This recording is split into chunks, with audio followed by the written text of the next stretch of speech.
Hi everyone, my name's Heather and thanks for joining me today. I want to take about 5 to 10 minutes of your time to talk a little bit about the St. Regis in San Francisco and also do a deep dive on the brand power and life cycle using the St. Regis as an example, as a case study. Unfortunately, it is a lot of information for me to cover in just 5 to 10 minutes. So what I'd like to do is to just go through the background information with you very quickly on websites and magazines, and then we'll really do, like I said, a deep dive on the brand persona, brand positioning, brand story, and being the brand as well. I would just do a quick pause at each slide, and we can just do a quick glance at it and get some background information and really just focus on what we have coming up in just a few moments here.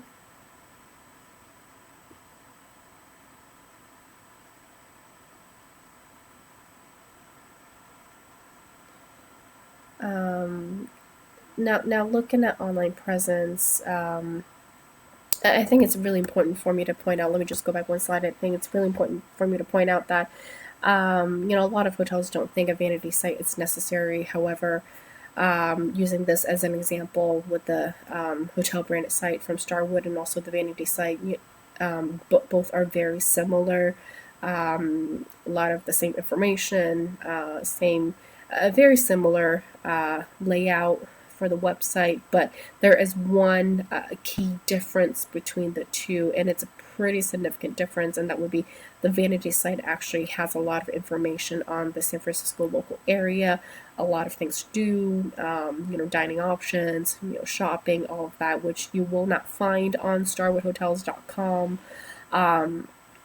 So, with a vanity site, I think that really speaks volume, to the guest of what they can expect, from the hotel when they arrive at the hotel.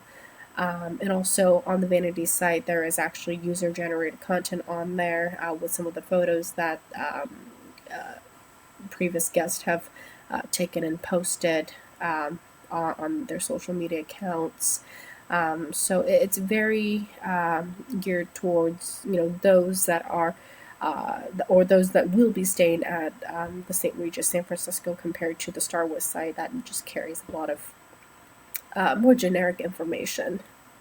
Social media, you'll see a very consistent theme throughout, pretty sophisticated. The color theme is very neutral, similar graphics used. All in all, these are really good social media accounts. They're very active, posting once a week. It really gives a sense of open up the communication channel between the hotel and the guests. But looking at brand persona, one of the four topics that we really, or one of the four areas that we really want to, focus on today. When you're thinking of the brand persona, you're thinking of the question, out of all the hotels in San Francisco, why should I be staying at the St. Regis? And when you're asking me that question, a couple of things that I think of would be the high end, service, exceptional, service that I am expecting from you, that you more than likely will be able to deliver. Tranquility, it's probably not something that a lot of people would relate to in the middle of San Francisco, but when you take it, one step farther, you think of with the butler service, who will take care of the packing and unpacking for you for your trip, garment pressing, even open up your blinds in the morning, delivering your coffee and tea. And then you getting to enjoy your time at the spa, at the pool, riding around in the Bentley, not having to worry about, the traffic and all that. At the end of the day, it's really going to help you relax, while you stay at the St. Regis. So I think tranquility, it's a pretty fitting term for it. creating memories. And from the hotel's perspective, we can almost hear them saying, we care about our guests. We want you to vacation in style with us. We want you to travel in style with us. And again, going back to some of the more luxurious offerings, the exclusive or unique offerings at the St. Regis being the Bentleys and also the butler service. Now, with the brand persona, in the lecture, we learned that personas need to resonate not only with guests but other stakeholders as well, which we're talking about the business partners, employees, and also the media as well. And here is a great example. The Travel and Leisure magazine has acknowledged the St. Regis San Francisco as one of the best hotels in San Francisco. If you want to read the description, it's a little small, but it really goes on to say, with the unique offerings, the luxurious accommodations at this hotel, personalizing the experience. So the media here in this case is agreeing with the persona of this hotel, allowing us to know that, hey, it is on the right track. It is in the right direction in terms of positioning itself in the market. There are a couple of analyses to perform to have a better understanding of where the hotel really should be in the market. One of two would be an internal analysis, analyzing some of our corporate objectives, our capabilities, deciding on some of our goals.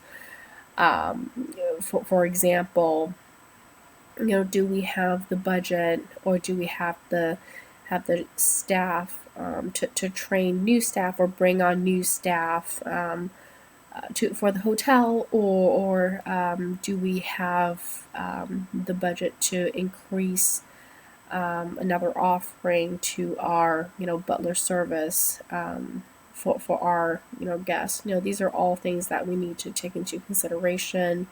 And because these are internal, they are control factors, unlike your external analysis where you're looking at a competitors, comparing ourselves with them on different categories to see how we fare. And based on this, we should be able to identify some opportunities for the hotels and see what our strengths are, to see what we can improve on. So it's a very useful tool. It's a very useful way to understand where we stand. Now, in terms of the brand story, it's really how these attributes connect emotionally with guests. And one example that I really liked while doing research for this is that for San Francisco, being so close to so many museums, for any artwork that the children create at the museums, when they bring it back, the butler will frame it for them, allowing the family to take it back home as a keepsake for them. So it really adds a piece to their trip and to the memory, which I think is very cool. It's a very small gesture, but it really speaks volume. Last but not least, being the brand. There are three ways of branding. You have internal, you have external, you also have interactive. With internal, can the employees represent the hotel? And here you have the chief concierge exploring the town, representing the St. Regis, going on adventures and telling the guests what they should experience when they're in the city. External branding message. What is my message to you? Please allow me to serve you as your butler. And also, last but not least, interactive branding. Communications between the hotel and the guest, and responding to the reviews will do just that. Thank you so much for your time, and I look to hear from you very soon.